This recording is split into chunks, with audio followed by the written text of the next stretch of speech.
어제 있었던 북한의 포격 도발은 2004년 이후 11년 만에 재개된 우리 군의 대북 확성기 방송에 대한 보복이라는 평가가 지배적입니다.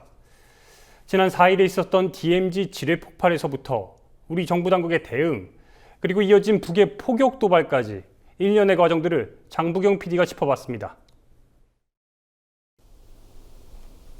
비무장지대 지뢰 폭발 이후 어제 포격 사태까지 17일 동안의 일들을 살펴보겠습니다. 지난 4일입니다. 경기도 파주 비무장지대에서 지뢰가 폭발해 장병 2명이 중상을 당합니다. 군은 북한군이 의도적으로 매설한 지뢰라는 결론을 발표합니다. 그리고 지난 8일 청와대에서 국가안전보장회의가 열려 대응책을 논의합니다. 국방부가 사고를 인지한 시점은 사건 발생 당일인 4일이었지만 대응을 논의할 청와대 국가안전보장회의는 나흘이 지난 8일에야 열립니다. 이틀 뒤인 지난 10일 국방부는 조사 결과를 공개하며 혹독한 대가를 치를 것이라고 대북 경고 성명을 발표합니다. 그리고 이날 대북 확성기 방송을 재개합니다. 2004년 6월 중단된 이후 11년 만의 일이었습니다. 다음 날 청와대 민경욱 대변인은 북한의 도발 행위는 정전협정과 남북 간 불가침 합의를 정면으로 위반한 것으로서 이번 도발에 대해 사죄하고 책임자를 처벌할 것을 엄중히 촉구한다는 입장을 발표합니다. 지난 13일 북한은 지뢰 폭발에 대해 모략극 날조라며 자신들의 소행임을 부인합니다. 대북 심리전 방송 재개 등 응징 조처는 군사적 도발 행위다.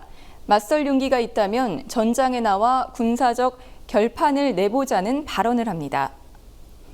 다음 날 이에 화답이라도 하듯 보수단체인 자유북한운동연합이 전단 20만 장을 공개적으로 북으로 날려보냅니다. 이에 북한은 우리의 조준 격파 사격이 무자비하게 진행될 것이라고 경고합니다.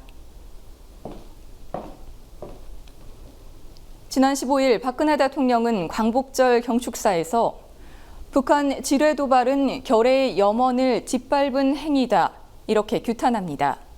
그리고 다음 날 북은 조국평화통일위원회 대변인 담화를 통해 악담질에 대한 값비싼 대가를 치르게 될 것이라고 맞봤습니다. 지난 17일 한미연합 군사훈련인 을지 프리덤 가디언을 시작하면서 남북 간의 군사적 긴장은 극한으로 치닫게 됩니다. 박 대통령은 을지 국무회의를 주재하며 지뢰 폭발을 북한의 명백한 군사 도발이라고 규정하고 같은 날 북한군은 휴전선 일대에서 대남 확성기 방송을 시작합니다. 그리고 어제 북은 경기도 연천군에 2차례 포격을 가합니다. 1차 포격 이후 19분 만에 2차 포격이 이어집니다. 이에 우리 군 역시 대응 포격을 한 차례 가합니다. 올해는 광복 70주년입니다. 남북 간 관계 개선의 시발점이 될 수 있는 중요한 시기가 오히려 도발과 대응이라는 강경한 태도 때문에 역사적 의미마저 흐려지고 있습니다. 국민TV 뉴스 장부경입니다.